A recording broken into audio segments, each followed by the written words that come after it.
Hey, thanks for watching Four Color Commentary. I'm Mark Allen, and this is the fifth installment of my Atlas Seaboard retrospective.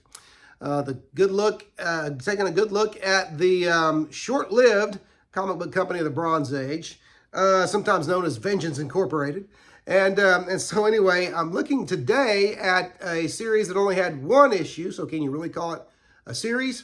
Not really, I don't think. But anyway, it is Hands of the Dragon, #1. Very striking cover by penciler Jim Craig, who penciled this comic book throughout and inked it as well, I believe. The writer, I'd never heard of before, Ed Fedori or Fedori.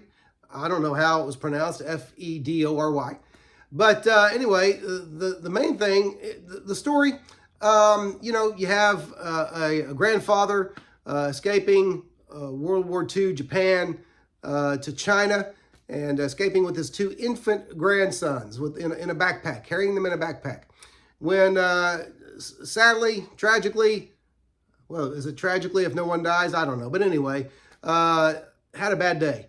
And there was a USA nuclear weapon that had been lodged in a volcano, and it went off. It caused the volcano to erupt, I believe. The story really is kind of unclear.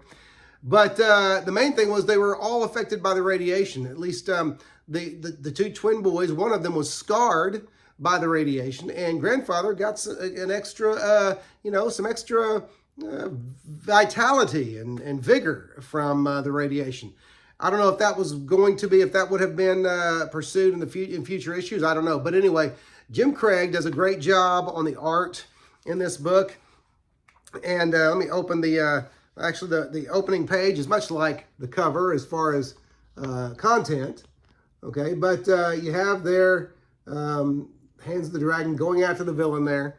And so this is an interesting book because I like the art. I like the Jim Craig art in it.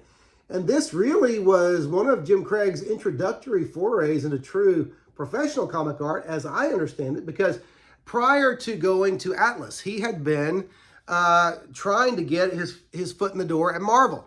And Jim would, by his own account, he would say, he would go and he'd say, "Hey, do you have anything for me?" And they said, "Well, not today, maybe next week." And he'd go back and they'd say, "Not today, maybe next week." And that went on and on until finally he basically, and again, this was his story. He said, "Listen, I got a hole in my shoe and $5 in my pocket. Do you have any work for me or not? Because if you don't, I'm going to go over to Atlas across the street and around the corner." And Marvel said, "Well, not today, maybe next week." So he went across the street and around the corner and went into, I believe it was Larry Lieber's office. He said he put his foot up on the desk and said, "I got a hole in my shoe and $5 in my pocket, and I want to know, do you have any work for me?" To which Lieber said, "Yeah, we got work." Now, that was either Lieber or Jeff Roven, because those are the two that Craig said that he worked with. But this was one of the results. Of course, we know he did the third issue of The Scorpion. And funny story on that as well, because he warned Howard Chaykin on the third issue of The Scorpion. He said, "Listen, they want to change things up completely. Don't be mad at me when you see the art for the third issue." And Chaykin's like, "Oh, blows it off. I don't care. That's no big. It's not that important." And sure enough, after he had seen the art, and the next time he saw Jim Craig in the hallway, Chaykin almost lost it. It sounds like. So anyway, just kind of funny stories there.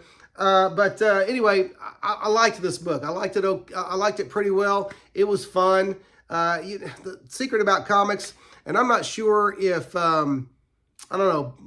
comic readers who started in the 80s, as opposed to some of us who started like in the 70s or even earlier, I'm not sure they know how to not take comics too seriously, since the 80s is when comics started getting darker and more serious.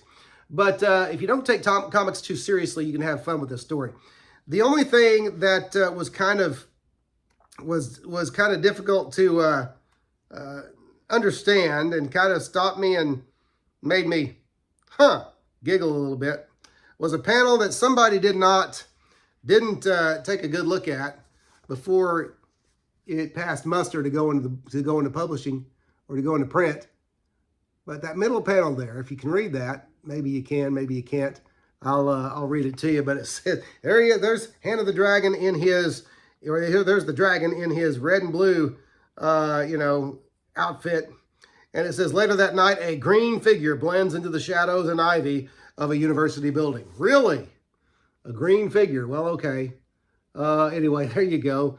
And just found that kind of interesting. I wonder, maybe they rushed it to press. I don't know. I can believe that there were lots of mistakes made in Atlas books back then that probably wouldn't have been made at Marvel or DC, just because there wasn't quite the desperation to get things out there. But anyway, it's still a fun read. It's good stuff. And Jim Craig, as an early artist, as a young artist, again, the old adage holds. I think he was hungry. His art looks like he was hungry in this one. He wanted to do a good job, and he did do a good job. It's a fun book, kind of a nod to the kung fu genre, and of course, at the time in the 70s, of course, lots of Bruce Lee movies out there, and people loved that type of movie. And so it's no wonder that comic book companies did kung fu comics. So anyway, but that's it. That's kind of the story of that one-off that would have been a series, Hands of the Dragon.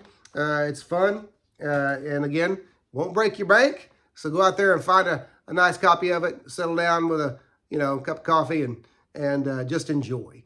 Okay, until then, thanks for watching Four Color Commentary, and we'll see you next video.